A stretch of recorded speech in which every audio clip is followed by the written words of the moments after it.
Hello, it's 11th of November 2016, and this is episode 6 of Scavenger's Hoard, a Star Wars podcast. I'm Rachel. And I'm Kirsty. We're here to deliver a regular rundown of Star Wars news, analysis, and commentary, with a focus on the sequel trilogy and the future of the saga. So, Kirsty, how's your week in Star Wars been? It's been good. We were just talking before we started recording about the Marvel comic for The Force Awakens. We got another funny gem. Yes. Would you like to describe said gem, Kirsty? Well, it's issue 6, right? Yes, the final issue. Yeah, so it's the fight in the forest that we were focusing on. And it's just really funny, the whole thing. I don't know if it's supposed to be funny. I don't know if the writers and artists are kind of colluding to have an unintentionally comedic issue, but I don't know. Some of the noises they have them making and the expressions and some of the weird blocking of the characters, like the one I'm talking about is when she's struck Kylo down and he's lying in the snow and her legs are like apart and he's positioned in between them. And it's just a little strange.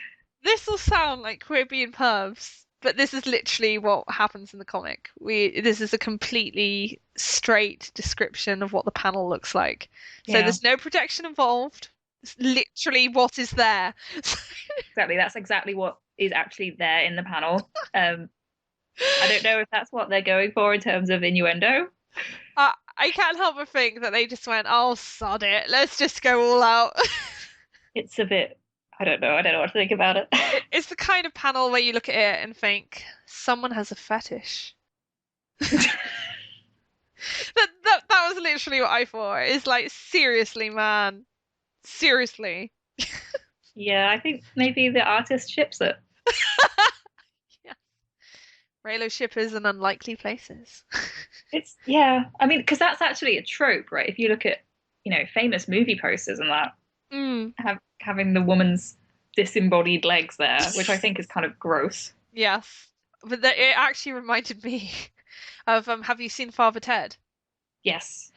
There's one scene in Father Ted where Father Ted and his young fellow priest, who's Father Dougal, I think maybe. It's been a long time since I watched it, but they're tucked up in bed and they're about to go to sleep, and then this priest they have visiting them, he like strides into the room and he's only wearing his underpants. And he basically, there's a shot of him filmed exactly in the same way as this panel from the Force Awakens comic, like so filmed like from behind his legs with like Ted framed in between them. And that was what I was thinking of when I was looking at this comic, and it was just insane. So thank you, Marvel Comics, for giving us that beautiful piece of art. It's truly one for the ages. We've said before that the art itself is a bit suspect, but there have been some great moments. Yes, no, exactly. And to calm us down a minute, on a slightly more interesting note, there is one panel. So after Rey has felt the Force and got in tune with it, there's a panel that shows her with like the glowing amber eyes, which are typically associated with the dark side. I think you mentioned it could be like they could explain it away as a quirk of the lighting or something like that, but it does look a hell of a lot like Anakin's eyes in Revenge of the Sith, for example, when they're very clearly visually signposting he has gone bad. And yeah, I just found it an interesting choice. Like, I don't know if it's artists gone wild, which is very possible given the discussion we've just had, or if there is actually some kind of word from above to convey that Rey was touching the dark side in that moment. Yeah, because we've said before that the novelization hints at that much more explicitly than the film itself does, even though you can see in the film that Rey gets really angry and vicious. Yes. It's kind of a more explicit hint. But, I mean, are these comics canon? They can't be, right? I hope they are. Well, I guess they are in that they're just using the exact same dialogue as the movie. Yeah, like they're almost identical in like all respects, apart from like these small things, like the shot with Rey's eyes. So it's so hard. Pablo would probably say no. I'm sure Pablo just hates the whole thing, so it just makes his life even more complicated and annoying. Because people can come to him and say, Pablo, in issue 6 of the Marvel adaptation of The Force Awakens, Rey has Sith eyes. What does it mean? I bet he'd be like, oh, just sod off. Yeah. But he didn't he answer a question recently about whether Rey was tapping into the dark side or not. I think he said something like, well, does it look like she's becoming stronger? And I can't remember the exact Yeah, phrasing. I think I Because saw it that does. too. Yeah, no, it definitely looks like she becomes stronger as a result of tapping into that. Yeah, I definitely think they're going to be going playing with that in episode 8, which I think is why he's been so coy because it's like future content, but at the same time he wants to play with us because Yeah. that's what Pablo does. It's future content, but at the same time, is it a huge twist as she gets tempted by the dark? Because that's a universal theme within Star Wars. Yeah, exactly. It's always going to happen. Yeah. Right, are we ready to move into news? Yeah. Okay, cool. Well, yesterday essentially decided our lead story for us because we had a new Rogue One international trailer come out. And then today, there's basically been a very quick succession of like 3 or 4 new trailers and TV spots. So it's very quickly become very hard to distinguish between them and to keep track of them all. I think we're probably going to mainly focus on the international trailer that came out yesterday, which I believe was Japanese, because it is the one that has the most new content and essentially gives us the juiciest stuff to talk about. So, Kirsty, have you seen these myriad trailers? Well, I've definitely seen the international one, Mm-hmm. and I did see another one that you sent me, but I don't think I've seen all of them. I think I've lost track of how many there are. I did send you 'Cause- lots of links. Yeah, because there are TV spots as well, aren't there? They're not quite trailers. They're more like little. I don't even know how to describe them, but Yeah, they're like 30-second micro trailers, like yeah. just for like ad slots on TV. So, But the most interesting part of the international trailer, and I'm sure you agree, is that we finally get to see Jin's mum, Lyra Erso. yes, seriously, I feel so bad because I was all like doom and gloom. I was like, oh, she's going to die when Jin's 4. We're never going to see her, like, other than for like 10 seconds, blah, blah, blah. And yet here she is, and she speaks, and she gives Jen a pendant, and she appears to believe in the Force. So, mind blown. I was like, wow, she's an actual character who actually does stuff. She'll probably be killed in the next scene. Um, that I have to give them more credit than I did initially. So I apologize, Lucasfilm. You're not quite as into frigid mums as I thought you were. So Yeah, thumbs I up. mean, it's better than we expected, but that Yes. was not saying much. Because obviously she's just not going to be a major character. This is the only time we've seen her in anything promotional. And there Yes. have been tons of posters and tons of trailers at this point, and this is the international one. It's not even a US or British one. So Yeah. I was genuinely shocked to see her though. yeah, I same. didn't see her in any promotional materials. I was like, wow. I did think it's very interesting that she gave Jin the kyber crystal, or what I'm assuming is a kyber crystal necklace. Yes. No, I think it has to be a kyber crystal. Because otherwise it's just a pretty crystal stone. Like maybe she's actually like a secret princess and she can like summon a unicorn friend to save the day with her by touching the pendant. And that's probably some like 80s cartoon I saw when I was a child. But yeah, I'm pretty sure there has to be a kyber crystal, because process of elimination. And I also read on Reddit that it has Force carved into it in Arabish Oh, really? because people on Reddit are nerds and that can be useful. Um, yeah, and it's interesting because Lyra, when she's handing in that pendant, she says, "Trust the Force." So we have to assume that Lyra like believes in the Force and places great importance on it herself. Like because she's obviously telling Jin to put her faith in that. And I found that quite an interesting concept because obviously we know that Jin's father's a scientist. So I kind of wonder if they're going to have this marriage where the mother is the more like mystical, spiritual person, and then the father is like more the scientist, like into the facts of the situation rather than like the mysticism. Yeah, I feel like that's becoming a common theme of conflict with Star Wars. Mm, Because we have Kylo and Hux, who are obviously set up to have that kind of technocrat spiritualist conflict yes. within the First Order. And then also that's been kind of hinted at between Vader and Krennic as well. Yes, definitely. Um, so yeah, and I think it's an interesting contrast to see, especially in that kind of relationship. because I don't think we're going to be getting into the domestic dramas of the Urso family. So presumably they get along to some degree because yeah, it's not going to be a film about the marital strife between Lyra and Galen Urso. And I'd quite like to see that. I'd like to see the two sides, so like the science and the mysticism working alongside each other rather than clashing, because Yeah. that's what we've traditionally seen. We've seen those two sides and how they just can't get along because they're incompatible. So it'd be nice to see a blend of them. Yeah, maybe those two conflicting ideas come together in Jin and how she views the world. Yeah, She has those influences from each of her parents. yeah, no, I can definitely see that. And I think they've made a big point of like how the Jedi and belief in the Force have essentially faded by the time Jin is a grown woman, which is why there's this like cynical edge to her. And I think that is a nice way of making that personal by having Jin's mother be this person who's a really devout believer in the Force and tells her child to believe in it too.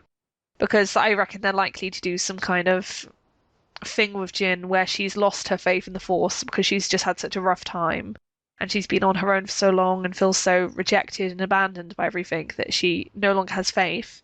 But then over the course of the film, she has to rediscover that faith and find that hope in order to fight and to achieve the goal. Yeah, I think that makes sense based on how she seems to be coming across in the trailers. Because we were saying some of her lines are quite bitter and cynical, and probably more reflective of how it seems to be that she's been growing up by herself.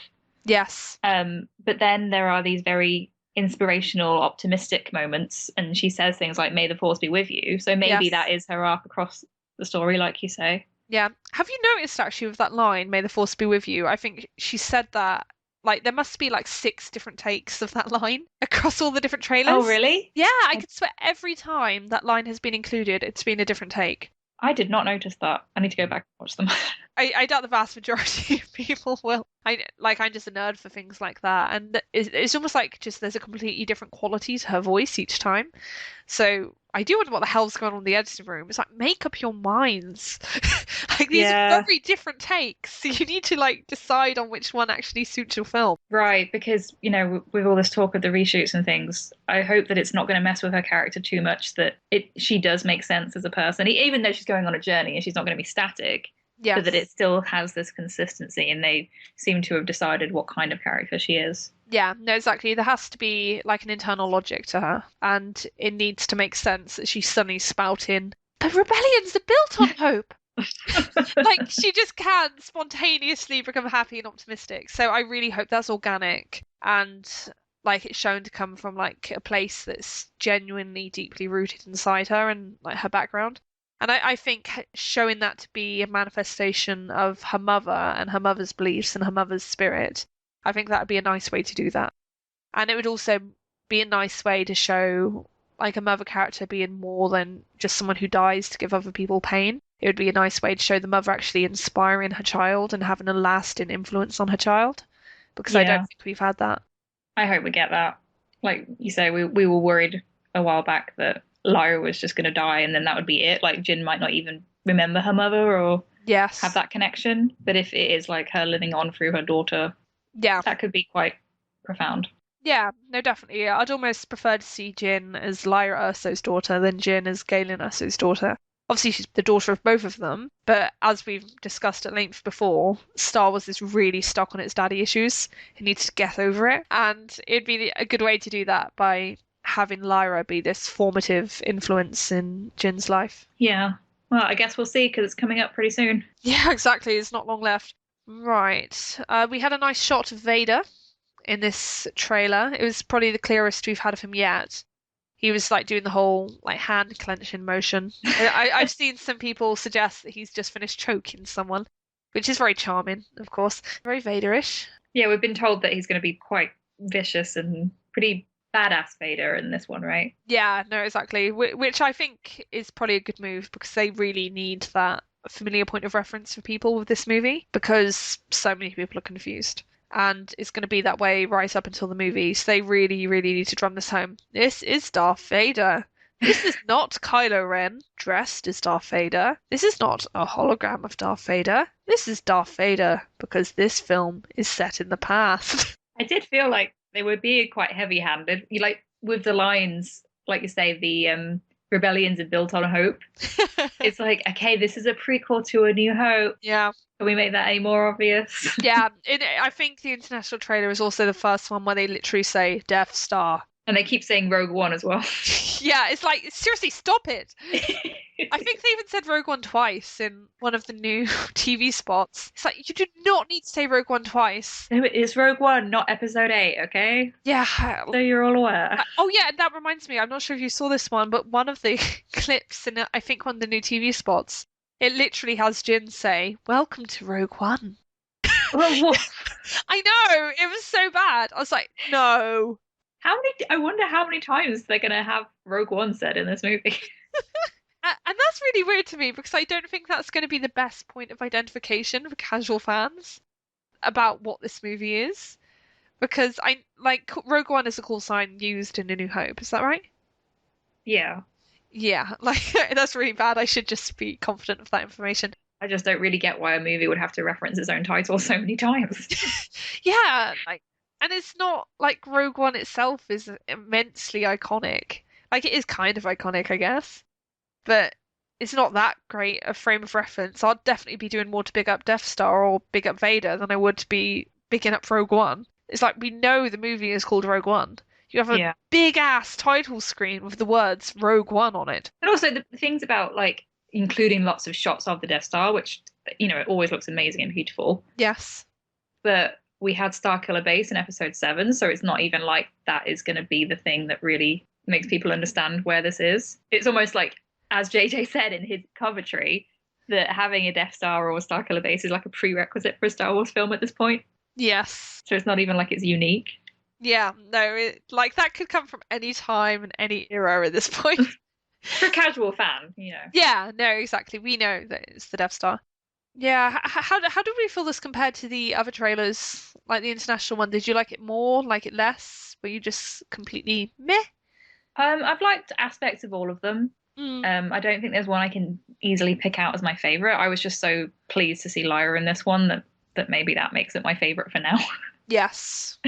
No, that was essentially my main takeaway. That by far the most interesting element of this is seeing Jin's mum, because Yeah. that's a genuinely fresh and new element of this film that we have not seen anywhere else. There's literally no trace of it. So I really appreciated seeing that. Yeah, I really like that actress. I don't know if you've seen The Fall on the BBC. I haven't seen The Fall, but I did see her in a few other things. I saw her in 13. Unfortunately, in 13, she played an awful character who I hated and wanted to die. But that's not because of the actress. It's because the character was really badly written. So I know Right. she's a good actress. I have Yeah. seen her in something else, but I can't remember it right now. What was she like in The Fall? Oh, she's great. I mean, she doesn't have a huge part, but she really sells the role. It's very emotional. Yeah, I'm just interested to see how much screen time she's actually going to end up having. Yeah. I thought it was going to be really, the bare minimum, but I'm hoping that this means there's something more to their relationship, that it's not just, like you say, her being used as a plot device almost. And I think it's also worth saying that there's been rumblings about there being a Force sensitive in Catalyst, which is the Rogue One prequel novel that's coming out to set up the characters and scenarios of the film, essentially.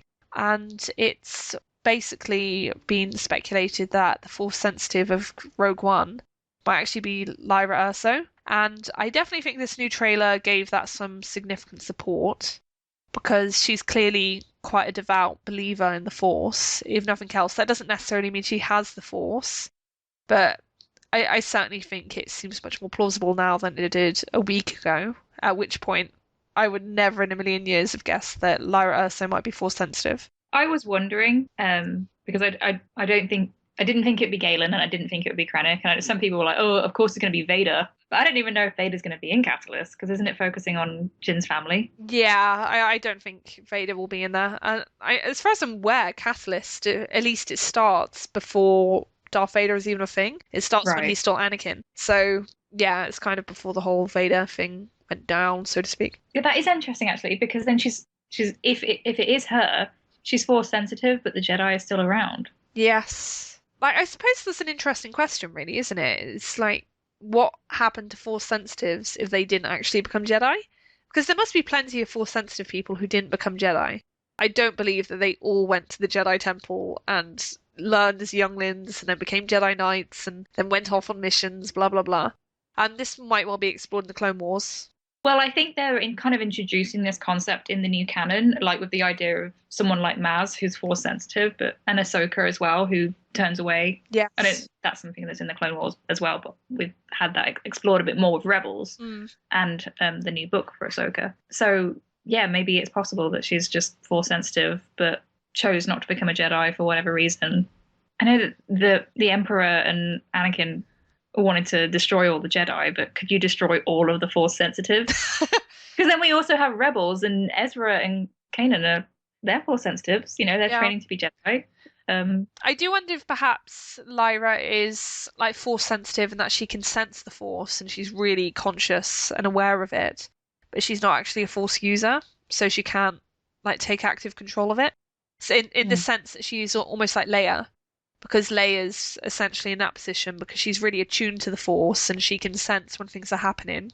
But because she was never trained, she can't actually do like Jedi mind tricks and stuff. Yeah. So I do wonder if Lyra's in that kind of position.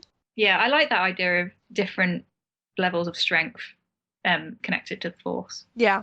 And I think that's also quite realistic because you can have an innate skill, but if you never learn to harness it, then it's not like you can ever really use it, if that makes sense. Yeah. Interesting. Yeah, definitely. Right, have you said all we want to say about that? Yeah, I think so. Okay, awesome.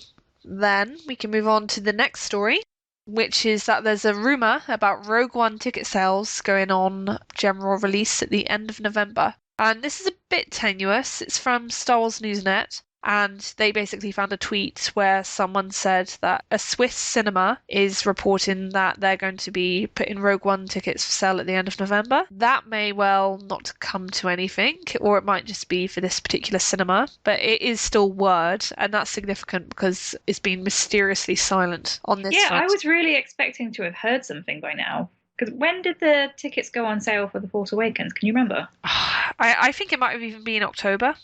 Yeah, I think so. Like, it was definitely before now. They were 100% on sale now because I remember booking my tickets like on day one, I think. Mainly because I wanted to go and see it at venues that sell out very quickly, so like the IMAX in London. Because that was sold out for months. It was insane. We wanted to go to a very specific cinema, so we went and queued downtown in the rain. Oh, wow. It was worth it. That's devoted. I didn't do any of that. I did it all from the comfort of my home and my laptop. But yeah, it strikes me as funny that there's been no word on tickets yet. To me, it kind of signals that they really don't think the demand's going to be on the level of The Force Awakens, which is natural. It never was going to be. But it is kind of like, come on, guys, move it. You need to indicate that you have faith in your own movie, you know?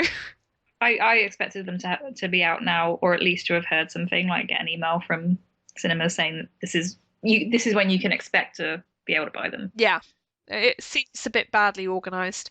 But I think all of this stuff is fallout from production hell with Rogue One, I expect to certain degrees.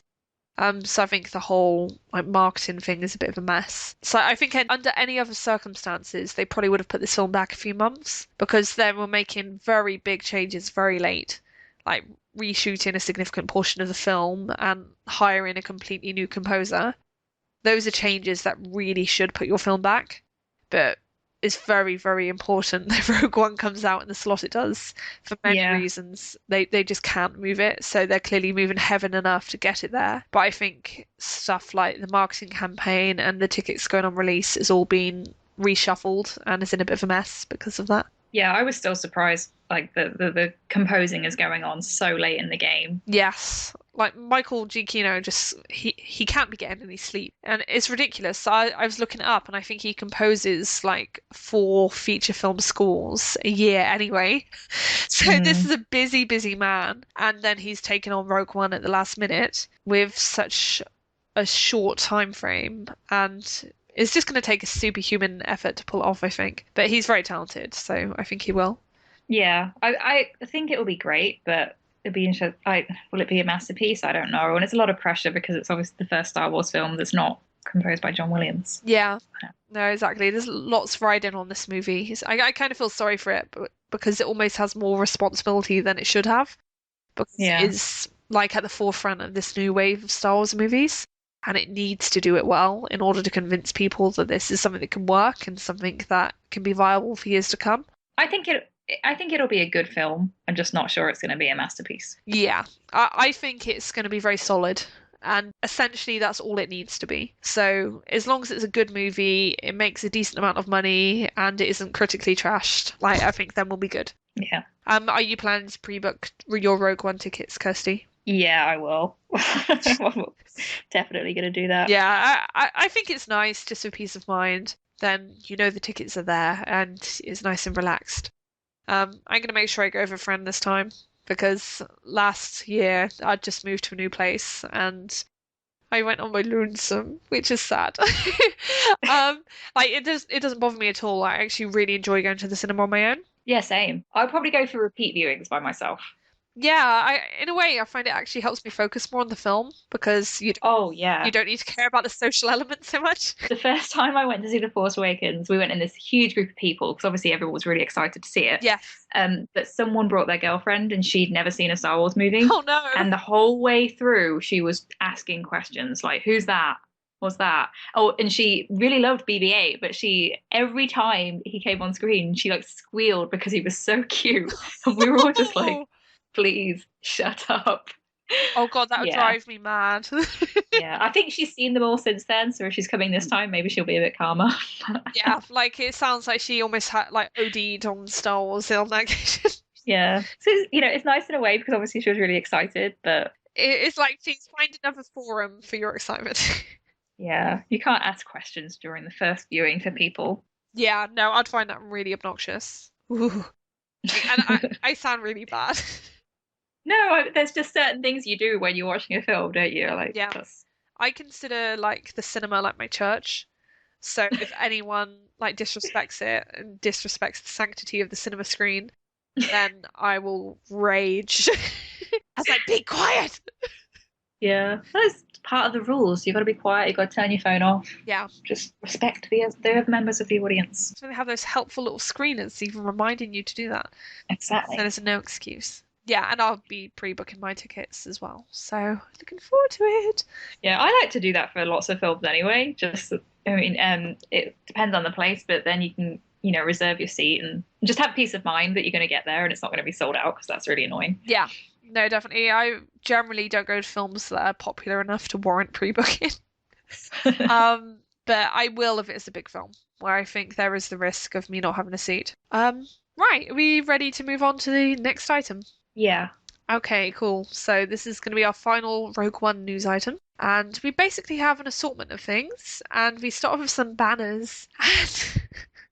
And they're not great. Basically they return to the stormtroopers in the sea theme. Yeah, they really like that, don't they? They really do. Yeah, it's their favorite thing. Bless. And to be fair though, I think the stormtroopers in the sea one, I think that's pretty cool. That looks good.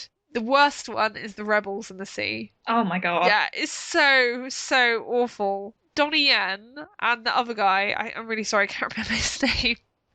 They are just so badly photoshopped into that banner. It's obscenely bad. It's just embarrassing. Like Donnie Yen is like staring at the camera like what? And it's like you're meant to be running on a desperate life or death mission. You should not have that expression on your face.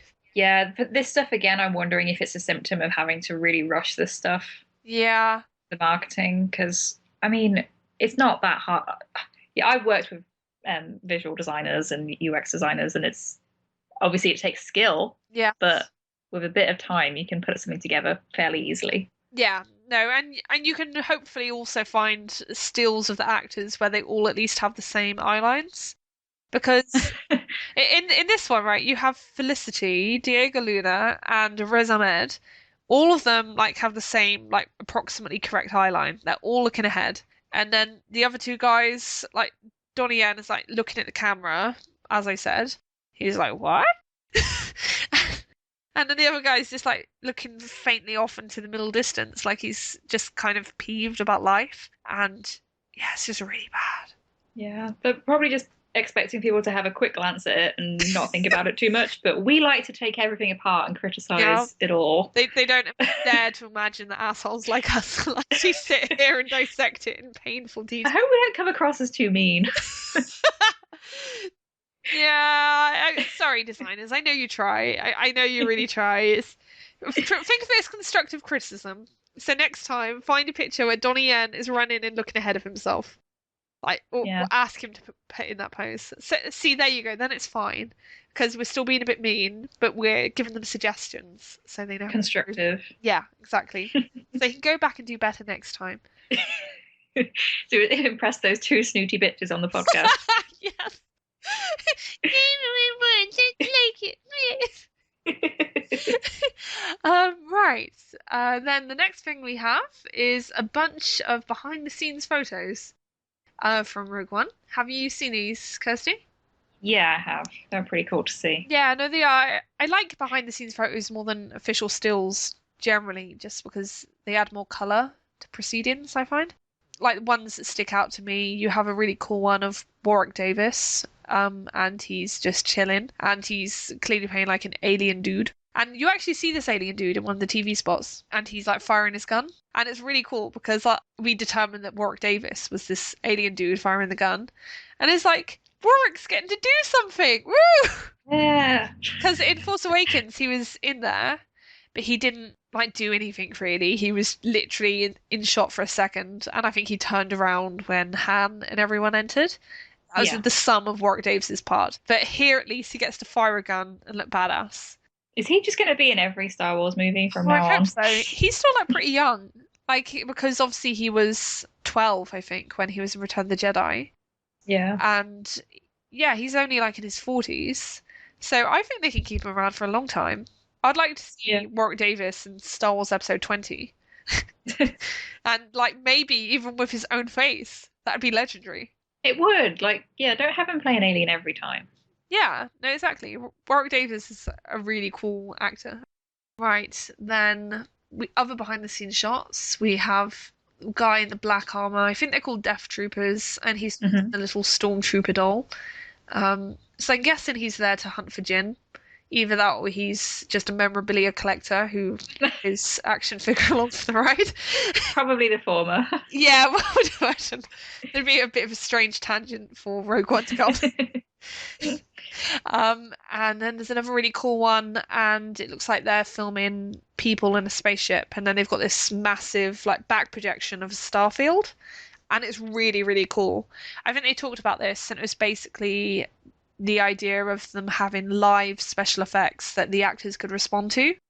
So whereas normally the actors would just have a big green screen in front of them and they'd have to imagine that they were traveling through the stars, now because of this new rig, they have like the actual scene projected in front of them, so they That can is really see what cool. the characters are meant to be seeing in the moment. Yeah, I really like that, and I think it must be immensely helpful for the actors. Oh yeah, it must make it so much easier. Green screen must be really difficult. Yeah, and you often hear actors talking about trying to act alongside like tennis balls attached to long poles and saying how horrible it is. So yeah, I'm really pleased for their sake that they're going to these lengths in order to try and make it more immersive and real during the production. Mhm. I think it's really Yeah. cool.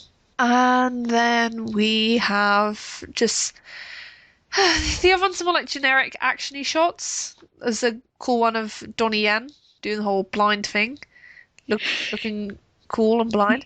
And I sound so mean. Cool and blind.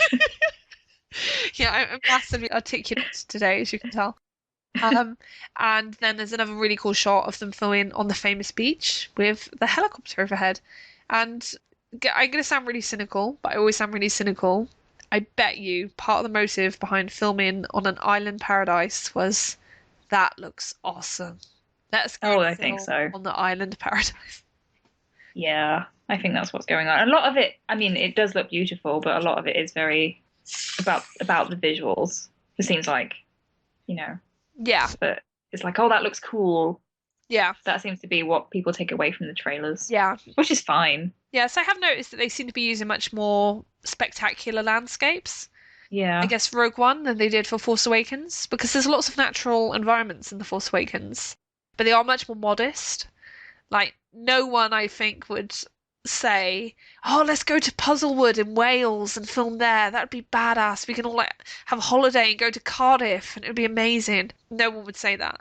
Whereas Mm. it, I thought it was cool that they was it the Forest of Dean that they did a lot of the Takadana stuff in? yes, which is Puzzlewood. Yeah, which is beautiful. Yeah, You know, um, I don't know. yeah. I think Puzzlewood is part of the Forest of Dean.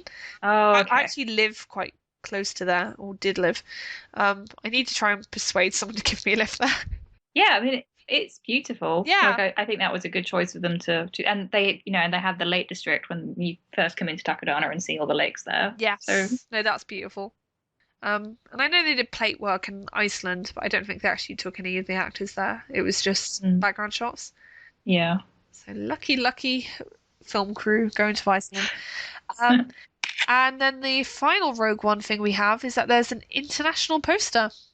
And this is famous bunch of people stuffed together floating in a sky composition.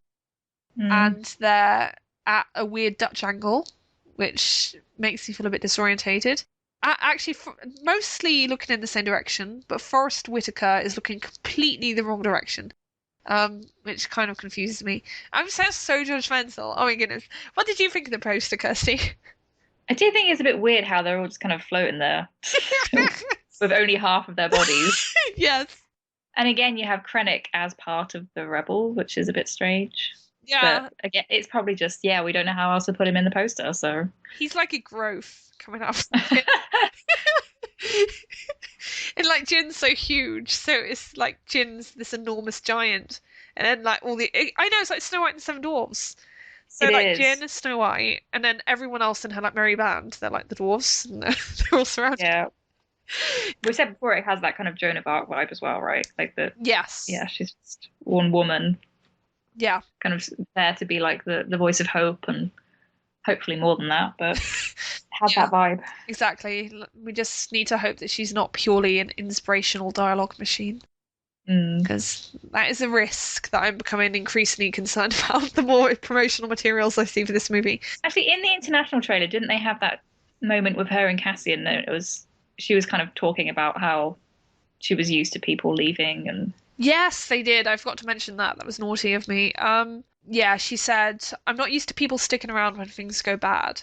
Which is an mm, interesting line. I think that might well indicate that her father kind of let her down or abandoned them in some ways, or she thinks he abandoned them. Because I think that could explain a lot of her anger and issues, and it would also help to add extra tension and drama to that scenario, yeah, because they're probably going to have a very emotional reunion, and that reunion would be more emotional if there was bad feeling there. yeah. And the way that scene is shot, it makes me wonder again if there is going to be something kind of hinted at in terms of romance between Jin and Cassian, even if it's super understated. It's almost like an obligation with these kinds of films to have a romance of some kind. And when you have people as attractive as Felicity Jones and Diego Luna, it kind of seems like a sorry waste to not have allusions to that at least. Yeah. Like I say, it might be kind of understated and never actually goes anywhere, and like they might not kiss or anything like that, but there is this kind of flirtatious undercurrent between them. Yeah, I can see that. I don't think we're going to get love story for the ages, but flirtation, absolutely. I think that's very likely. Right, we said all we want to say about Rogue One. Yes. Okay, cool. Well, then we can move on to episode 8 news. And we have some really thrilling stuff, guys. It's very exciting. But we want to say spoiler alert, The even most, though it's like the smallest spoiler you can the most imagine, but mild spoiler. still. Yeah, if you're super sensitive, then skip ahead. Right, okay, so this first one, it comes from Reddit, but hear me out, okay? This spoiler is so small and so insignificant, and who cares? I just do not believe anyone would bother to make it up. Exactly. So, It's something what would be the point of making this up? Like it doesn't mean anything right now. yeah, So. exactly. It's just so bizarre and tiny that I'm pretty certain it has to be real. And there's also other good reasons to believe it is real that we will go into shortly. And what we have here is a Reddit user who posted the following. As part of my job, Back in summer, I processed a few forms for children to be taken out of school for the purposes of acting. Most were modelling shoots for clothing shops, a few extras for stuff like The Crown. Pretty cool, right? But I saw another one. Another for Space Bear. Well, one of the parts for an extra in the film is Stable Boy. I'm assuming that's portending to whatever the Star Wars equivalent of horses are. Or are the Tauntauns back? But it may just be a part requiring a child of exceptional balance or something. So that's verbatim from this user, which is why it sounds a bit weird. So thank you, Reddit user, for this piece of information. What did you think when you saw this, Kirsty? Well, like I said, it's so tiny, perhaps not insignificant, but I think it has to be true. I don't see why anyone would bother making this up. But Stable Boy, as he said in the spoiler, obviously links us to the idea of horses. And we already have that photo of Finn and Kelly Marie Tran's character on the back of that horse in Yes, Dubrovnik. we do. I'd be very surprised if this Stable Boy has something to do with completely different horses. Right. There'd have to be a lot of horses in episode 8. Unless it's just a code name for the part as well. Yes, that's true. That's a good point. Is it really bad that when I heard this, I was thinking about the size of the horse that John and Kelly Marie Tran's character are on? And I was thinking, the Stable Boy, they have to like muck out the horses, don't they? Oh my God. And I was thinking, that horse is freaking enormous. Like, does this poor Stable Boy, does he literally have to muck this creature out? Obviously, I know it's all pretend. I know it's all pretend. But seriously, that's the worst job. I don't know, it's Star Wars. Maybe they have some weird technological innovation that means people don't have to do that. You'd like to think so, but in some ways it's really pretty primitive. Yeah, that'd be a rough job. Yeah, that'd be awful. I do wonder what like the function of the Stable Boy character is going to be. It almost makes you wonder if Finn and Kelly Marie Tran's character are going to steal the horse. That's what I wondered too. And then, he like chases after them going, hey, bring them up. You do kind of like Uncle Flip did with the Falcon. Yeah. That's fine. Oi, bring back my horse! My boss is going to kill me! Yeah. Yeah, no, it's so strange. Just the concept of having a Stable Boy in Star Wars, it feels so wrong.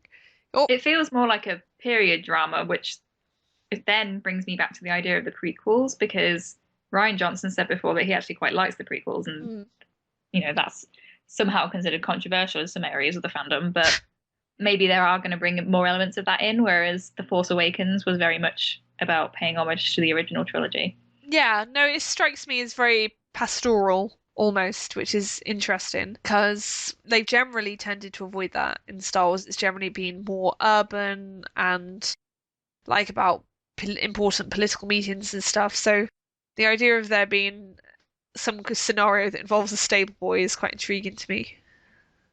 Yeah, we will see.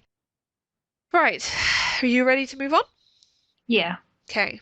Then the next bit is that British actor Ade Edmondson appears to be back on for episode 8. And basically, Ade Edmondson, who's a British actor and comedian, he was being interviewed by the BBC, and they asked him, "Is it true that you are going to be in Star Wars episode 8?" It's very blunt, straight out the gate.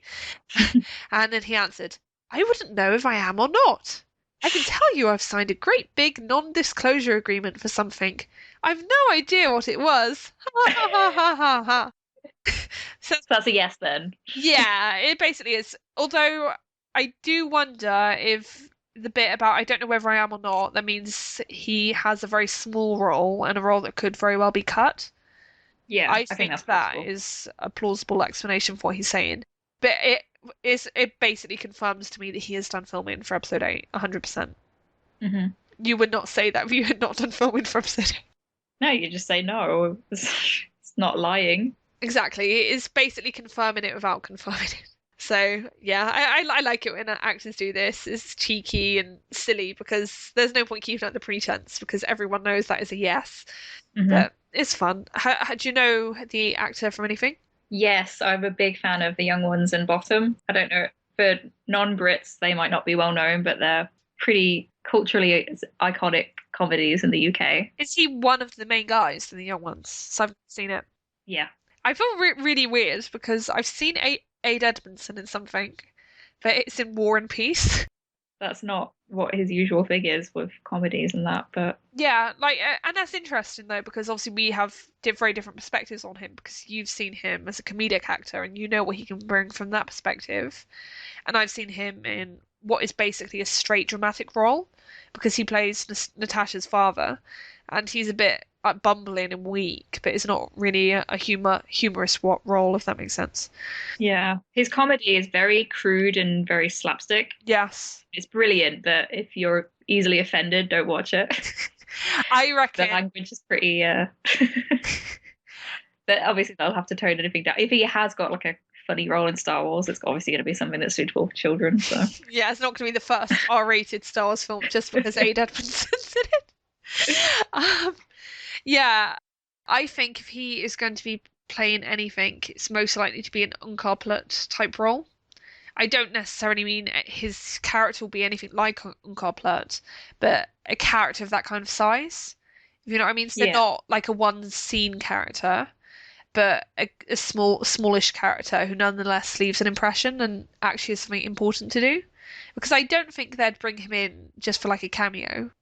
yeah, that's what I think too. Because cameos. I mean, I know Simon Pegg is more famous in the US, Mm. but I'm guessing that most Americans haven't heard of Adrian Edmondson. No, So it was really funny. I was watching Collider Jedi Council earlier, and they were all discussing this story, and it was obvious none of them had the foggiest idea who he was. right, which is kind of a weird thing, right? You like to discuss this, but have no idea what the actor is, who he is, or have seen any of his work. It'd be like, okay, great. It wouldn't mean anything to you. It was funny actually because Christian Harloff, bless him, he theorized in his innocence that he thinks that Ade Edmondson will be playing a politician, which I Oh, think is like the least likely kind of role that Ade Edmondson play. he could, but I don't know.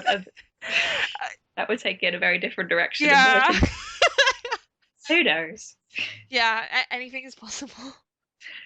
Um, right, are we done discussing Ade Edmondson? Yeah. Okay. This is probably my favorite news story we've ever had on the podcast.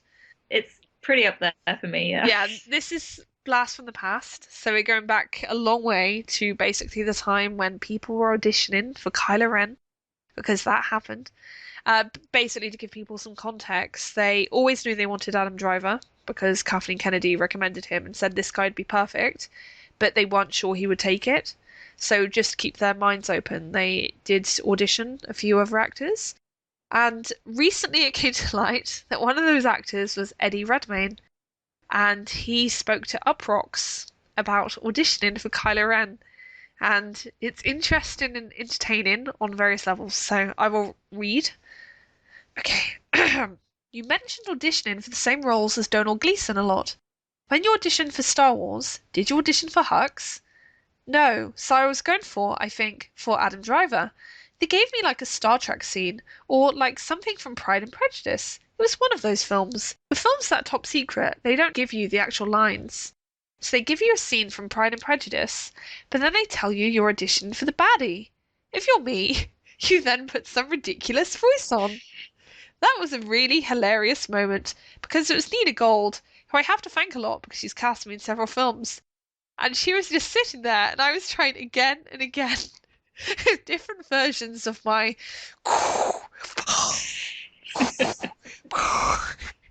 Darth Vader breathing sound voice. And after like 10 shots, she's like, "You got anything else?" I was like, "No." Kirsty, while I calm down, could you give your thoughts on this, please? Um, well, I'm going to go straight for the obvious. I very intrigued by this reference to Pride and Prejudice Yes. because that is not something that people normally associate with Star Wars. Mm, And you know, they probably couldn't tell him that they couldn't give anything away about Kylo Ren, right? Because the role is super secret and they couldn't even use the actual scenes. yes. So he's trying to go for something very one-dimensional because he's thinking of Star Wars villains like Darth Vader, but that's not what they want from Kylo Ren. Yeah. It's Um, hilarious how off base he seems to have been. yeah. Bless. I come to this story from a very peculiar background in that I'm a massive Jupiter Ascending fan. And I think Eddie Redmayne gives a beautiful and masterful performance in that film. And this is just such an amazing story to me. Because in Jupiter Ascending, he plays the main villain. The main villain is completely different from Kylo Ren, other than having extreme emotional problems.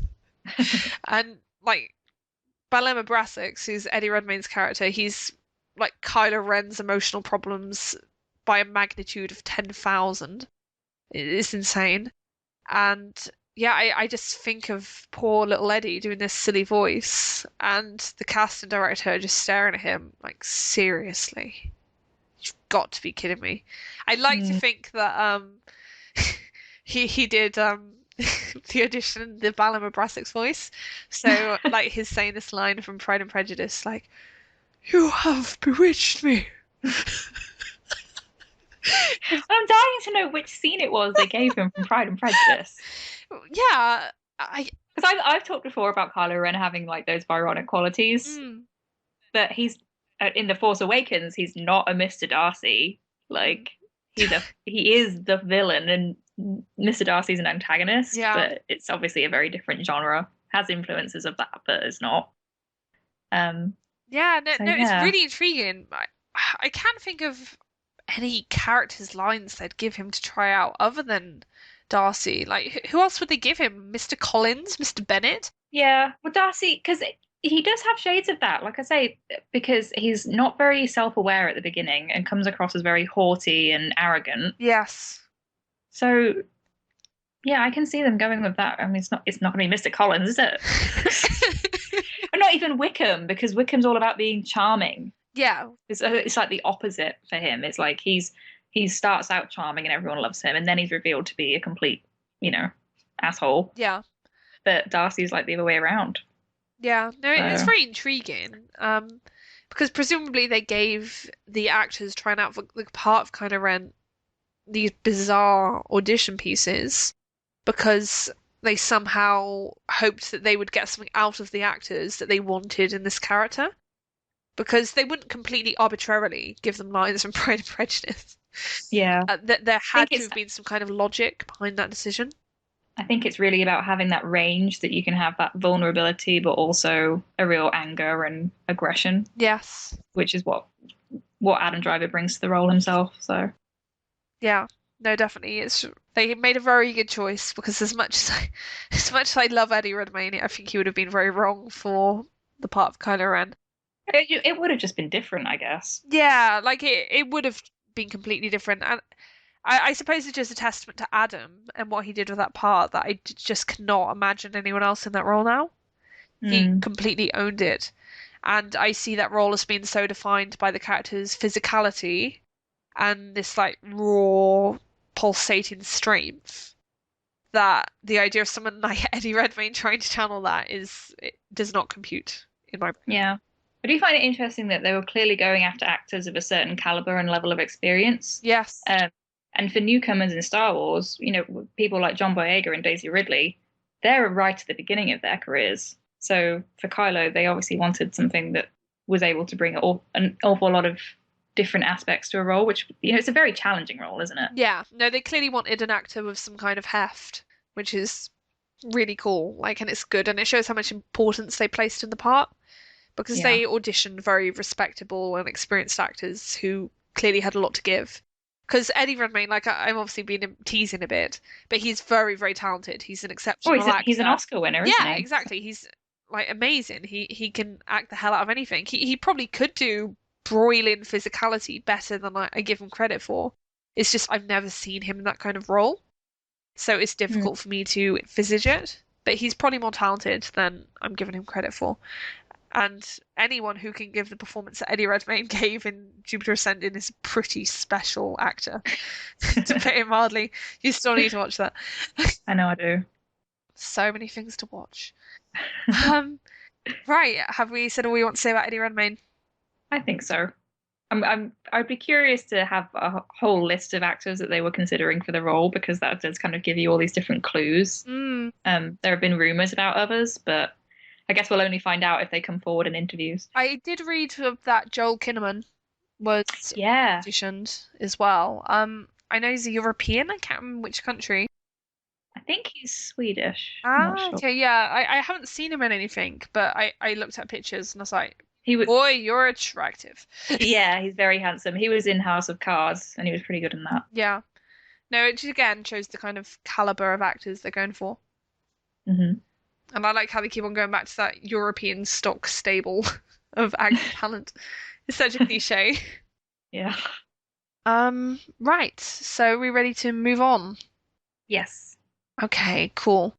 This time we're doing it a bit differently. We normally have one big spotlight segment where we essentially dive into one topic and then spend about an hour talking about it.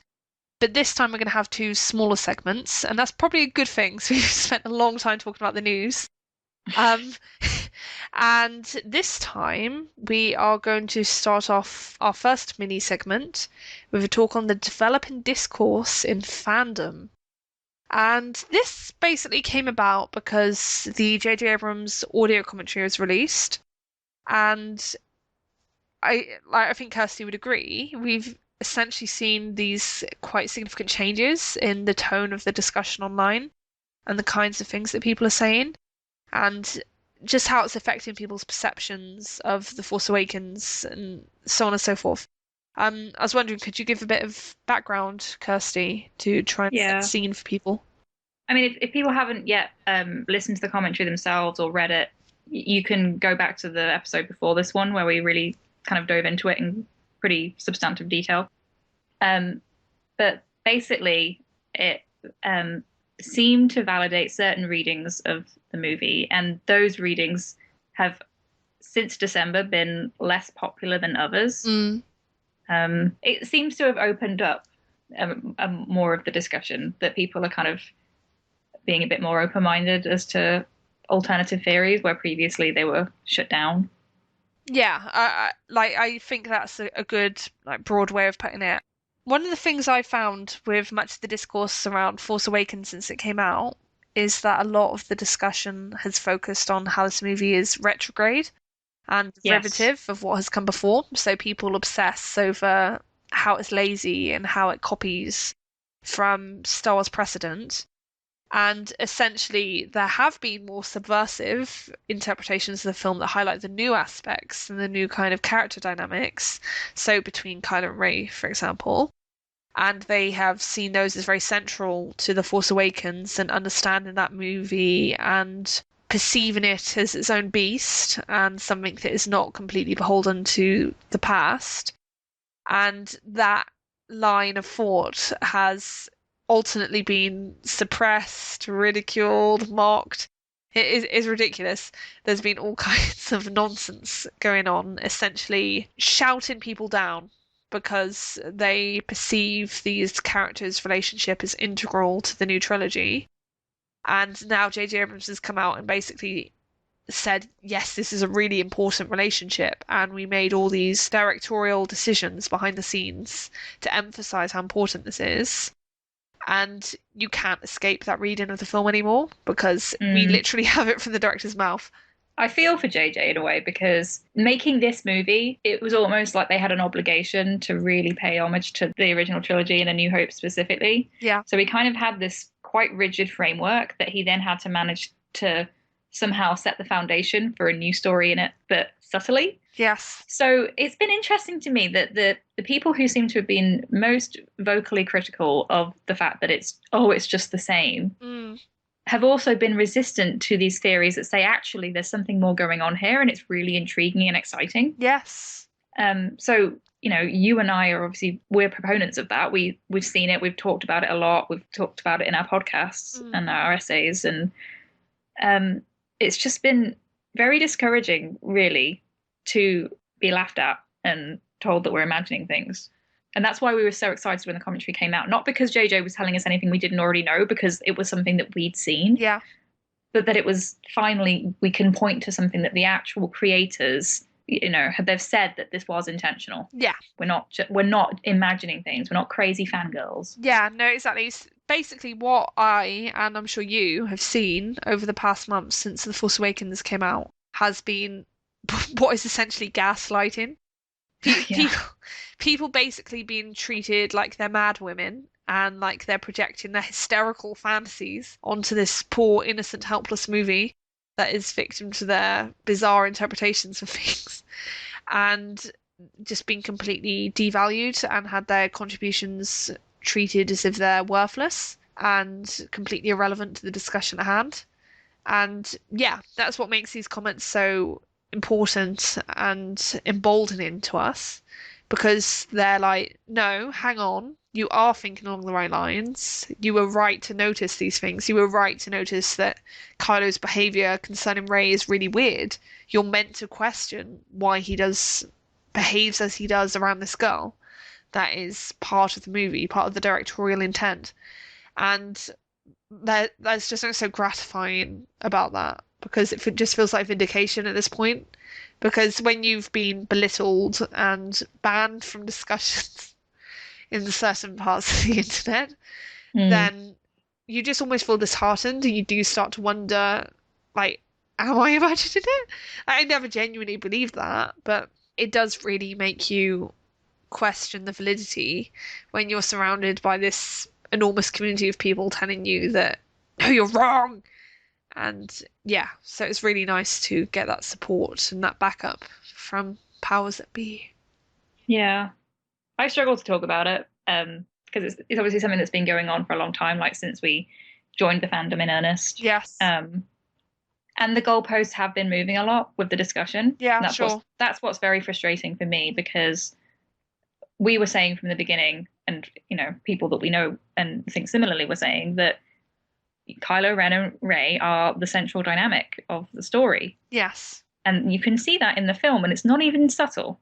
But, you know, a lot of it was, no, it's about Rey and Finn. And then we had to talk about, well, yes, they are the protagonists, but because they're both protagonists, they're going to be on separate strands of the journey. They'll come together again. That's not like they'll never see each other again or that their relationship with each other isn't important.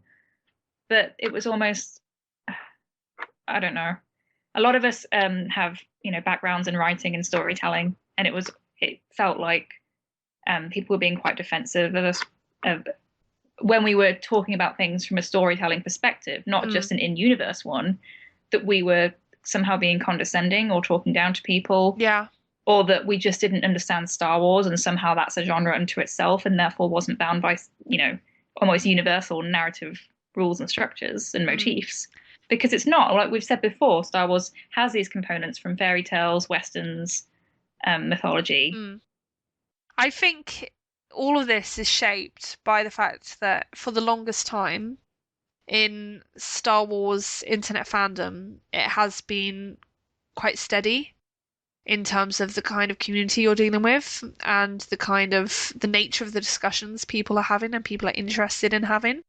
And The Force Awakens essentially turned that on its head, because it brought And in this that is what whole new wave of fans. Lucasfilm wanted that, Yeah, right? exactly. They've specifically said they also wanted to court female fans. Yeah, Not that it's not for men anymore, that's yeah, all boys, that's not the issue, but they want to bring more people into it who might not have already been interested in Star Wars or not to the same degree. yeah, exactly. You have basically with The Force Awakens, you have this new wave of people coming into these movies, and naturally they bring their own ways of seeing these movies and interpreting these movies. And what I've seen is because those ways of interpreting these movies are different to the kind of interpretations that have predominated for a long time in discussions about Star Wars, they are treated like alien and other, and they're just rejected out of hand as if they're irrelevant. Is like, you don't have enough street cred to be in Star Wars fandom, you don't know what you're talking about. There is that kind of vibe to it almost. Mm. And it just really turns me off. It's not the way the discussion should be happening. The discussion should be about welcoming voices and thinking about, oh, actually, that's pretty cool. That's pretty interesting. Like, it's nice to get this fresh perspective on things.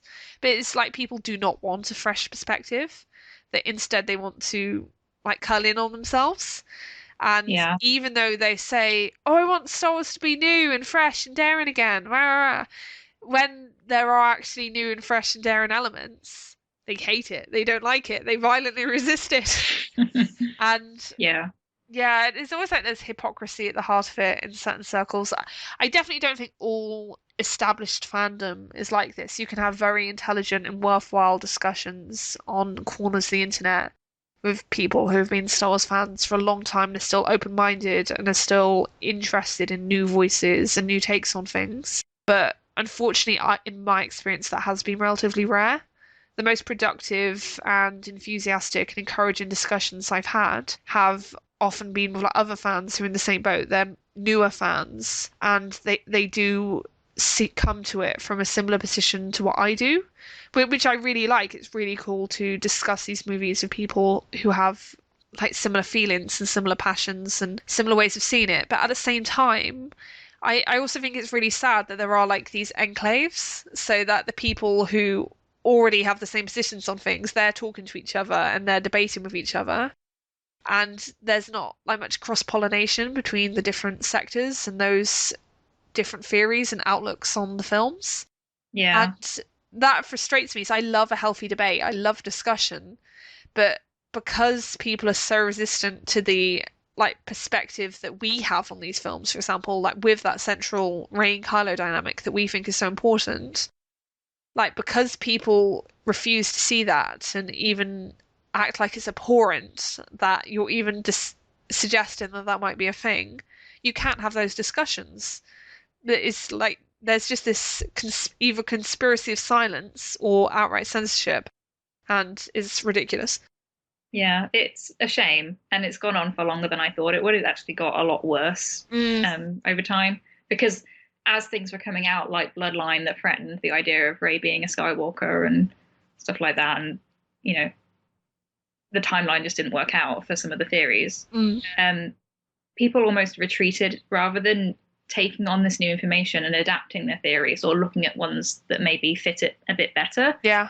Um, People started questioning whether Bloodline was canon or attacking Claudia Gray and stuff, and that just seems to me really against the spirit of what this should be. It should be fun, Mm, and people should be okay with not knowing the answers because that's why those books exist. They come out, and then you go, "Oh, I didn't know that before." That maybe adjusts my understanding of the film that I thought I saw and understood. yeah.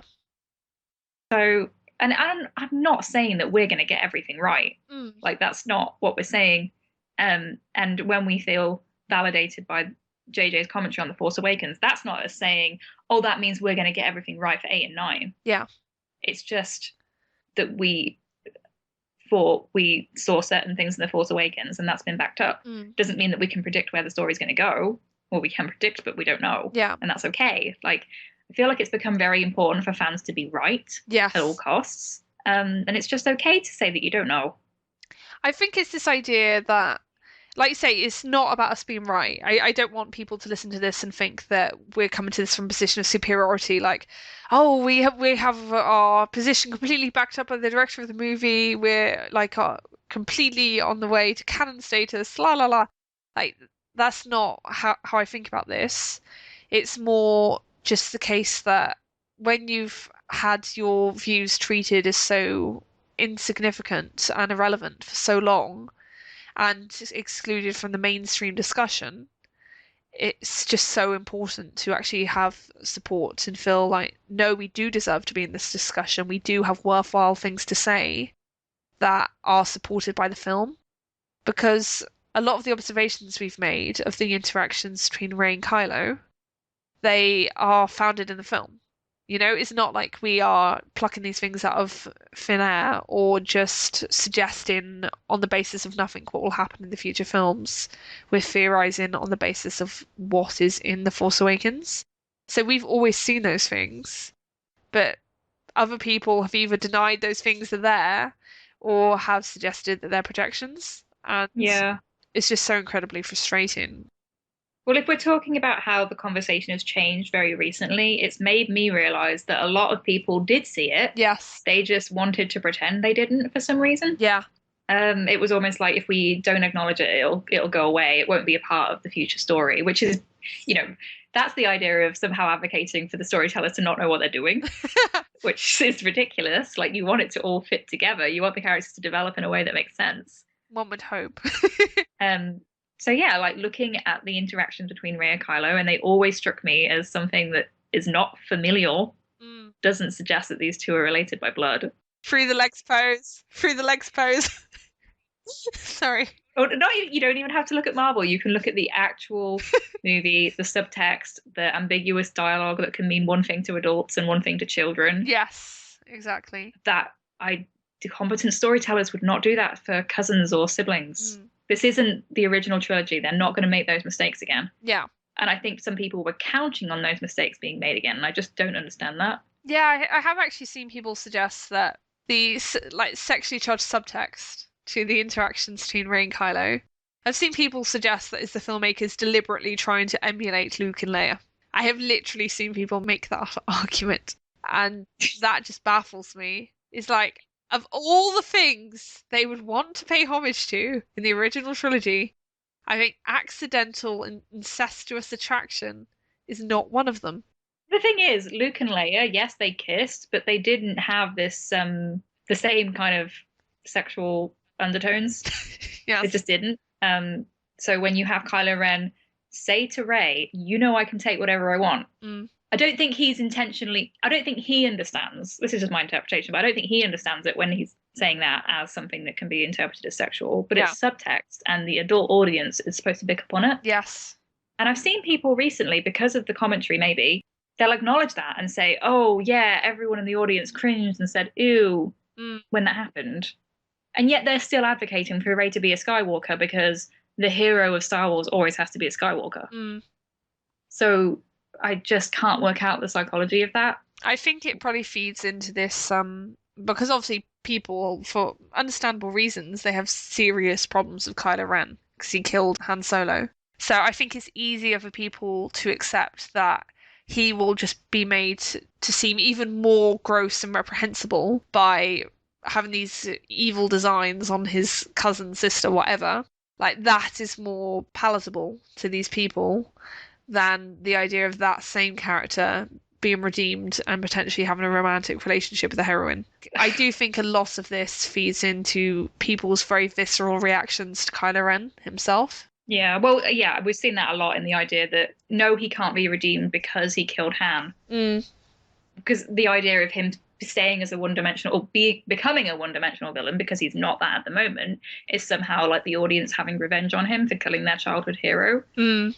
But if you want him to feel bad, redemption is the way to go because that's him realizing what he's done.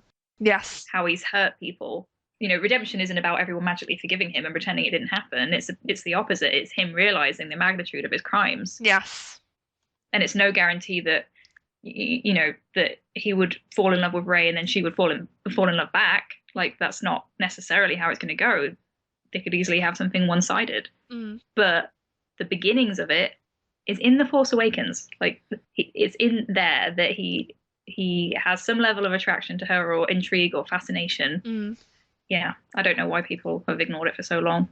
Yeah, but it's nice to see things become more open. And it's also worth mentioning that there's a really fantastic post on Reddit by Across the Grey, which essentially it tackles this like conspiracy of silence and ridicule concerning like Rey and Kylo, Reylo. And it's a really great post. I'll link to it.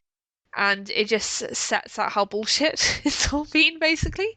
The fact that this whole interpretation of the film and what is basically one of the key relationships at the heart of it has been utterly suppressed just because some people find it uncomfortable.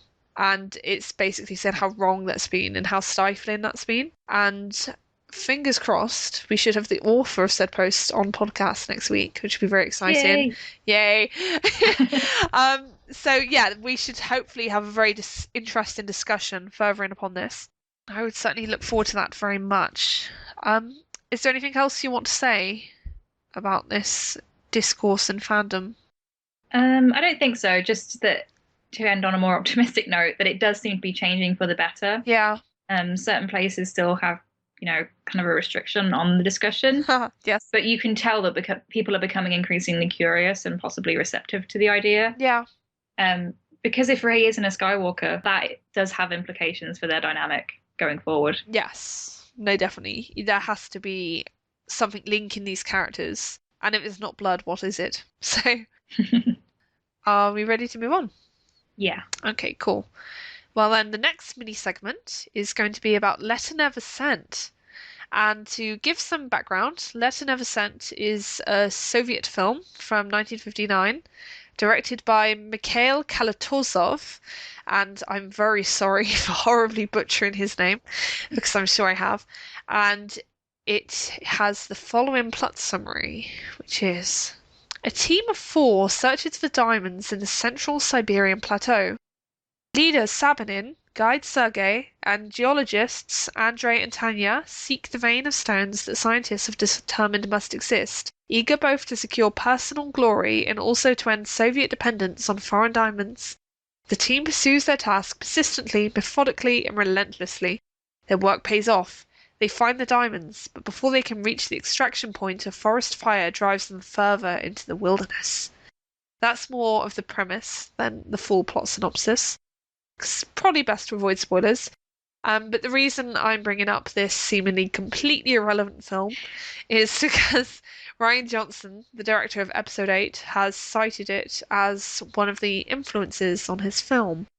So, Kirsty, what are your thoughts on Let Never Send? Well, Ryan didn't say how it's going to influence things, so obviously that would be a huge spoiler. But it does seem like it could link to Luke and Rey's side of the plot because they're very much in that natural landscape on Act Two. Yes, and this is actually a very good point to highlight the fact that this discussion will involve spoilers. So please skip ahead if you do not want to be spoiled because spoilers will enter this discussion because of the nature of it. Yeah, so if we're talking spoilers, we also know that Kylo Ren is going to be on Act Two, Yes.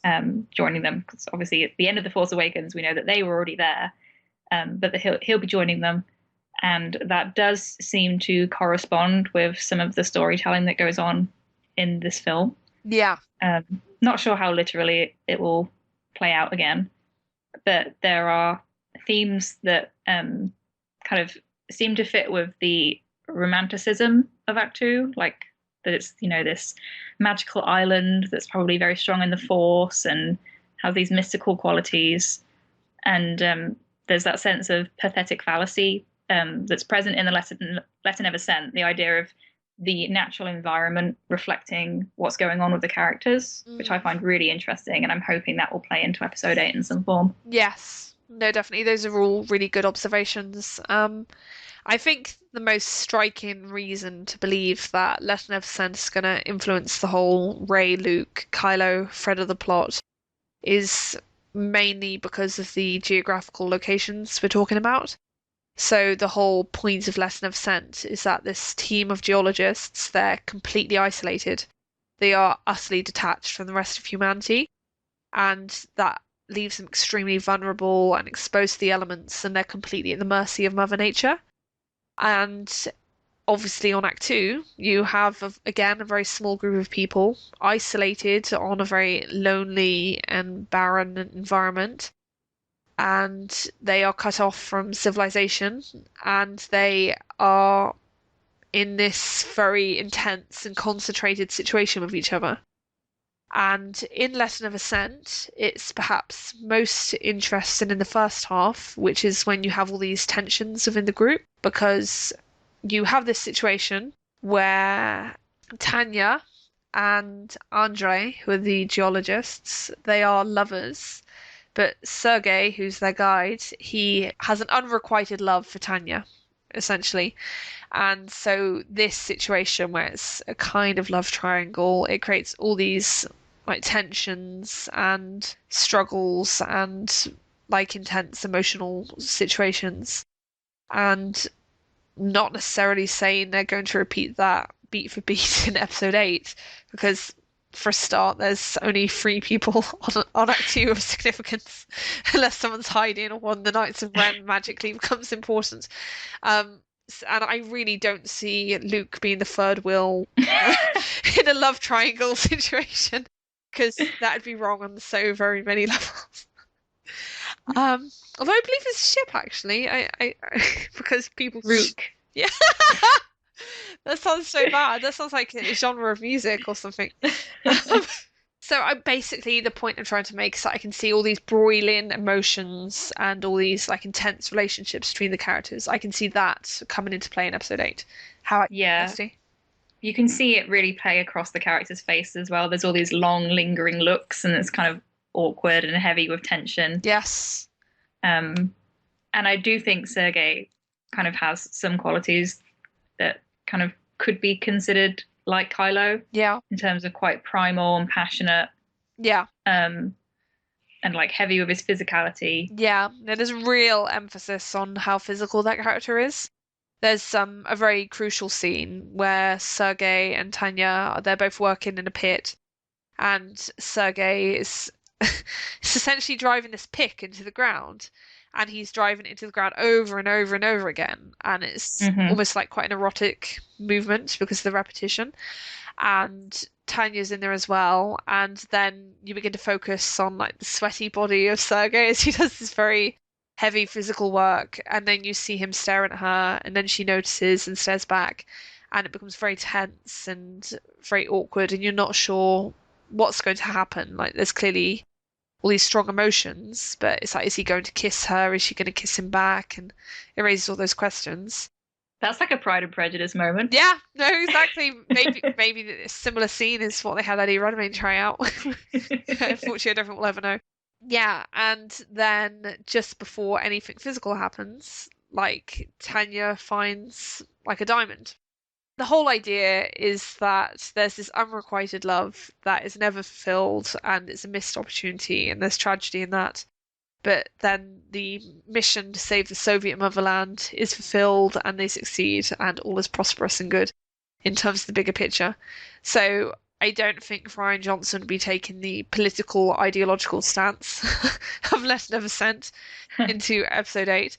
But I do see him borrowing from those characters' relationships because I think there's lots of fertile ground there that you could apply. Yeah, I think so. And like if you look at the Sergey and Tanya dynamic, it because she has this like sense of restraint and what she considers right and wrong and her sense of loyalties to people. Yes. Um, it is an unrequited love on Sergey's part, and they make that quite clear. But there's also she's intrigued by him somehow, Yeah. um, because he is very different to the person that she is in love with. Yes. So it's like this idea that Sergei could be a kind of animus figure because he's their guide, but also has this strong physicality. Yes. So it's a very interesting film. People should watch it. Yeah, no, it is. It's really good and it's absolutely stunning on a visual level because it's also important to say that a big part of the inspiration Ryan Johnson is probably drawing from is visual. Yeah, So I'm sure there's going to be many beautiful shots of Ireland that resemble shots in Let Never Sent, and that is a great, great thing because it's just yeah, stunning. I watched it and I could not believe it was made in the 1950s, let alone in Russia. It was amazing. yeah. It is very impressive. And Ryan Johnson was putting photos up on Instagram during filming, and there were some there that had kind of a Letter Never Sent vibe. Mm. Like he was using black and white, which probably helped. Yes. But shots of people in this very dramatic landscapes Yes. and kind of like silhouettes against the ocean and mountains and things like that. So there are some very iconic shots in Letter Never Sent of them kind of like trekking through the wilderness, and you can just see their silhouettes and shadows and stuff like that. Yes. So I wonder if parts of that are going to play into it. Yeah.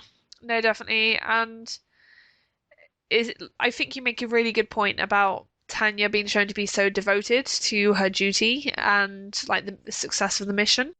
Because Sergey, like with all this emotion and passion for Tanya, like that is essentially shown to be like foolish passion and it results in nothing productive. And spoiler for Letter Never Sent, 50-year-old film, sorry. Um, and basically it literally leads to his death because in this moment of like bravado and heroism, which is motivated by his love for Tanya, he essentially charges out into the river to try and push a boat of supplies towards them. Like, and he gives his own life to do that because he wants to save Tanya because he loves her that intensely. And then he dies. It's Mm. basically like nature is punishing him for the extent of his passion and like the foolishness and the hopelessness of that passion, which is really interesting because it's almost like a biblical idea, like the elements punishing humans for their vanity and their foolish choices and their lusts and stuff. Yeah. That element of sacrifice is very interesting because there are other films that Rian Johnson's mentioned that kind of have that theme in different ways. It's Yes. executed differently, but we'll probably talk about them in the future as well. Yeah. No, he had a really interesting list. I've only seen two of the films on it. So I picked the ones that were the most weird. Only struck me as the most weird, the Russian one and the Japanese one. And they're both really good. Rian Johnson has very good taste. So I am looking forward to watching the others as well. But yeah, it's a really interesting film to name check because no one else would have name checked this film. And I admire Ryan for looking in these really weird and unusual places, like because there's all kinds of obvious things you can name check as inspirations when you're making a Star Wars film. So kudos to him for thinking outside the box and bringing these fresh visual and potentially thematic influences in Star Wars because I think that's a great way to freshen up. Yeah, and it makes it clear that Star Wars isn't only inspired by Star Wars Yeah, or Flash Gordon or whatever the obvious things that people think of, like you say, that they're still creating a piece of art that will draw upon loads of different elements of inspiration. yeah. The other thing that we should probably mention is the idea of this film being one of the few that he mentioned that has a female lead character. Yes, no, which is really important. I actually on Twitter I wrote to Rain Roberts, who's a member of the Lucasfilm Story Group, about this. I essentially asked what films with female leads did you look at when you were looking for inspiration for episode 8? And she said that Letter of Scent was the highlight in that regard. And that's interesting because I might be reading too much into it, but it does imply that if any of the female characters in the films they watched had an impact on Rey, then it will have been Tanya in Lesson of Scent because Mm. she's the main one, potentially like the only female protagonist in any of the films. And that's interesting because of Tanya's conflict in Lesson of Scent essentially being the tension between like duty to Andre and the mission and the Soviet motherland, and then this more intense and dangerous relationship with Sergei and all the like excitement and passion that that promises. In the end, Tanya makes like the logical and noble choice because she is always loyal to Andre, always loyal to the mission. But it's interesting that the character has that choice to make because I think we might see Rey being given a similar choice. So between like the overarching mission of the Resistance and the overarching mission to bring the Jedi back and to train herself and to fulfill her destiny, and then her more selfish desires, like potentially to get her family back, and potentially if like Kylo can entice her to the dark side, like going down that path. So I think we might see like a torn character who's like going through these extreme emotional trials, which is what Yeah. Tanya does. And that fits with other things we've heard in terms of Daisy's interviews that we've discussed before, her saying that Rey can have an emotional injury, that sort of thing. So I can't wait. It's so exciting. Yeah. Because I love Rey in The Force Awakens, but she is kind of swept along with things as they happen. Yes. Whereas if they really do give her a difficult choice to make in this one, you'll feel like you'll learn a lot more about her character and where she's coming from and what she cares about. Yeah. It's really going to put it to the test because we know now that she cares about her family. That's been her main motivation for staying on Jakku. But what happens now? She's left now. Mm. Is she still going to care about that just as much, or are there going to be other things that come into play? Yeah. No, exactly. I think we're gonna have to see her make decisions and really like determine what's important to her. And that's going to be really interesting because, as you say, I think that's going to give us a better sense of the kind of person she is Mm-hmm. and what her values are. And I think that will probably make her a more rounded character. It will probably make her more challenging and more difficult to like for some people. But I think that's important because you can't have a lead character who everyone loves. Like there has to be some kind of tension and some kind of sense of things going wrong and Rey being mistaken and misled because she can't always be right. Yeah, I think they did a fantastic job so far setting her up to be the hero. Everyone absolutely adores her, so that's Yes. great.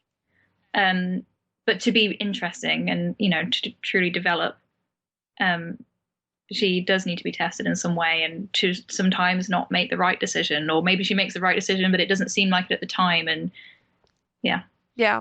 It's going to be really interesting, and I think there's going to be lots of cool tensions in the air, shall I say.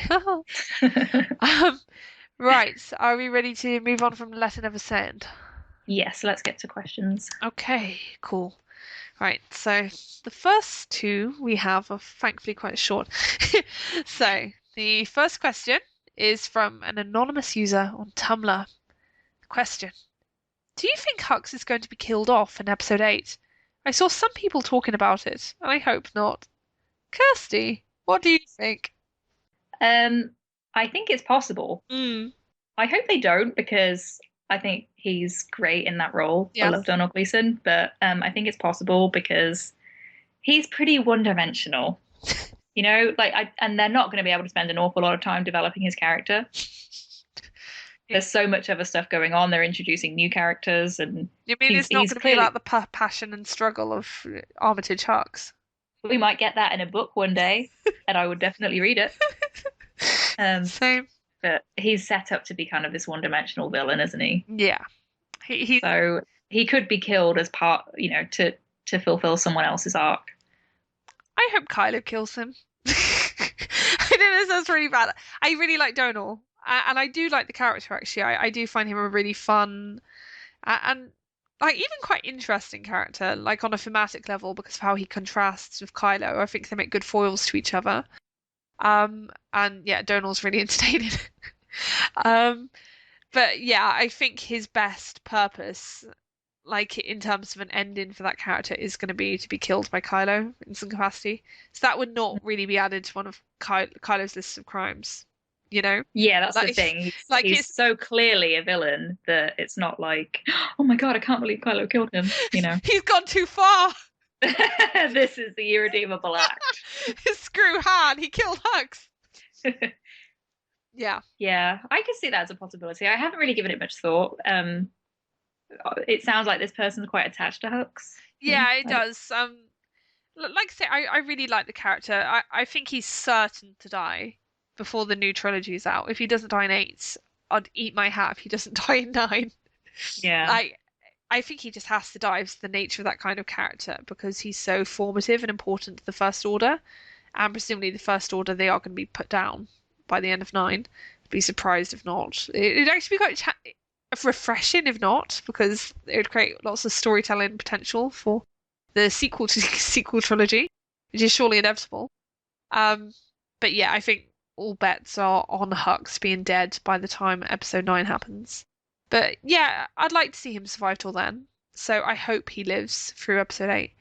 But we will see. I found that I saw this really interesting tweet from Pablo, where Pablo basically indicated that Hux, when he rescued Kylo from Starkiller Base, this was imploding, he could have used Bacta on Kylo's face so that Kylo wouldn't scar. But because Hux is a prick, he didn't. And yeah, so I he can see that. essentially let Kylo's face deliberately scar. I don't blame Hux for that because it's kind of all Kylo's fault. Yeah, no, I think that's very reasonable, but I think that's probably going to be another thing that makes it very personal for Kylo. So I think he's probably going to really want Hux dead if he did that Yeah. to him. Like, because that would have just been malice on Hux's part. Well, Rey's the one who actually scarred him. Yeah, it's true, but I can see Kylo deflecting a lot of the blame. Maybe. Yeah, be interesting. Right, we ready to move on? Yeah. Okay, cool. We have another anonymous message on Tumblr. And this one is actually more of a technical question. So probably good to have a frank discussion. Um, this one is, are you guys only posting Scavenger's Hoard on YouTube? It'd be really great if you could submit your podcast to iTunes so everyone can listen in their podcast apps. I really want to listen to the show, but I can't until I get in my RSS feed. Just something to consider. Thanks, bye. Oh, Oh, they can't listen to the I show. know. They won't be able to hear our response. I didn't think this through very well, did I? I will have to type a response as well. Bless you for a start. Thank you for your enthusiasm. That's really sweet and nice.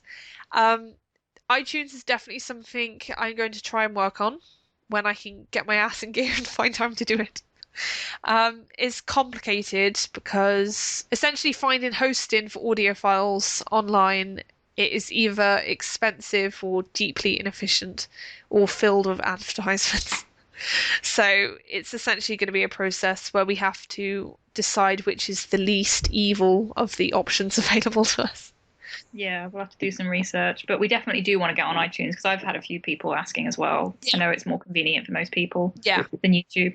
Yeah, so obviously it is an audio only podcast, so it's not like there's a visual element for people to enjoy, apart from Nemling's beautiful art, which is lovely, but even I wouldn't sit down and stare at it for 2 hours.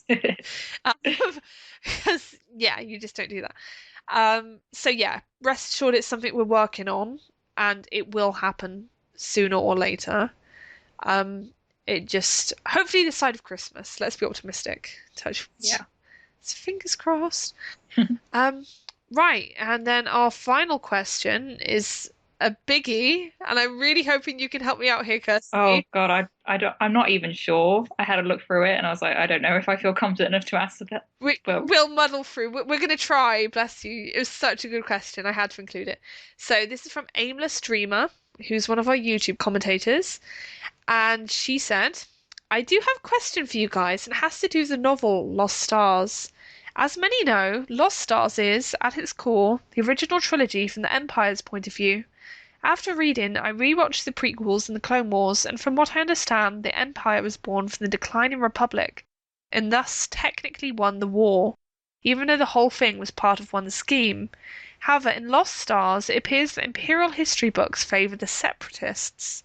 This confuses me because if history is written to be biased against the Republic, it would also be, by default, biased against Palpatine, the Emperor they're all supposed to revere. It seems highly unlikely for people to not know that the Emperor and former Chancellor are one and the same, since both are highly public positions. So I guess my question is this. What is the purpose or advantage of portraying Imperial history from the view of the Separatists? So, um, Kirsty, I might get all this completely wrong, but I'm not actually sure that people do know that Palpatine and the Chancellor and the Emperor are the same. Do you? Is that obvious? I know it's enjoyed. obvious to us, but You mean I don't know because from an in-universe perspective? yeah, because Padme knows, but then dies, and Obi-Wan goes into hiding. So I do, think do normal people know? I think they have to. In Revenge of the Sith, like it's literally Chancellor Palpatine who comes up onto the podium and says he's going to accept all the emergency powers and become Emperor. Is that right, or am I getting confused? Um, I don't know if that's them explicitly saying that it's going to be the Empire. I don't know. I'm probably It's going to get everything wrong here. we're so sorry. We are going to try and muddle through this. My guess is that Palpatine really wanted to show that the Republic itself was flawed Mm, because then he could justify the Empire, right? Like yes, he didn't want the Republic to come across as something that worked. yeah. Like it was obviously vested interest to show that as being a corrupt and declining force because he needed to portray it as something that had to be abolished in order for the glorious empire to come along and do a fantastic job. Um, Right, so maybe siding with the separatists in the history books kind of justifies that to people. yes, like that's the only logic for that I can see. Like because like separatists, so the politics in the prequels they confuse me so much. The separatists, they're kind of like Palpatine's allies, aren't they? But then, Yeah, like in the end, he, he he betrays them. yeah, he's playing the long game, so he wants to kind of have these different factions, but I think and no one else seems to understand what he's doing. It's all even the part of his viewers part of the don't game. understand. Okay, I'm going to be honest. Of the prequels, I kind of tune out of all that stuff. Mm, I'm mostly interested in Anakin and Obi-Wan's relationship and Anakin and Padme. yeah, So, I definitely latch onto that much more readily than I latch onto the politics. and I know that it was kind of a widespread opinion that most people didn't love the politics emphasis Yeah, in the prequels. yeah, But it's important from a storytelling perspective because you need to know how the Empire came about. yeah. No, definitely, yeah, and it is really interesting, and I admire George Lucas for making it so complicated because it is more real that way. It's a pain in the ass to follow and understand from a filmgoer's point of view, but I do still think it's worthwhile and interesting. Um, I, I've just been thinking about this, and I'm certain that the galaxy does know that the Chancellor is also the Emperor. I think what is secret is that the Emperor is this dark side Force user. Yeah, that makes more sense. Like that. Yeah, they didn't know that he was a Sith Lord, and even though Anakin finds out, like no one else knows. Mm. It's not like a. It's like Kylo Ren isn't known to be Kylo Ren. People think that he's still Ben Solo and he's off with Luke. So Yes, little did they know. yeah, normal people just aren't going to have access to that information. It's going to be kept on the down low. Mm. I mean, with Bloodline, people didn't even know that Vader was Anakin. Yeah. So And like Rey's really pretty ignorant as well. Like she's like, Luke Skywalker, I thought he was a myth. yeah. Which is realistic, because all this stuff's going on, but the ordinary people are just trying to get on with their lives. Yeah. Yeah, the Emperor, as part of the Empire, he's obviously shrouded in mystery. Like, even us as the viewers, we don't know much about him. Yes. So, yeah, it's kind of untouchable in that respect. Yeah, no, and I think a big part of the Emperor's deal for becoming Emperor in the first place is, oh, look at what the evil Jedi did to me. Oh, I'm so sad. Oh. Yeah, I think, it makes sense for them to not show the Republic as something that was a success. And it wasn't, so it's not like that's lying, but, Yeah. Yeah, it wasn't all bad. It was in his interest to portray it as something that needed overhauling. Yeah. No, exactly. And it is interesting because Kylo is clearly similarly disillusioned with the New Republic, which is presumably part of the reason why he thinks Snoke and the First Order are so awesome. Yeah, and Leia, she's obviously not in the exact same mold as him, but she has her frustrations with the New Republic and starts the Resistance. So yeah. I do think there are going to be interesting parallels between Leia and her son. Yeah, and Leia and her mum too. Yes. Which I like.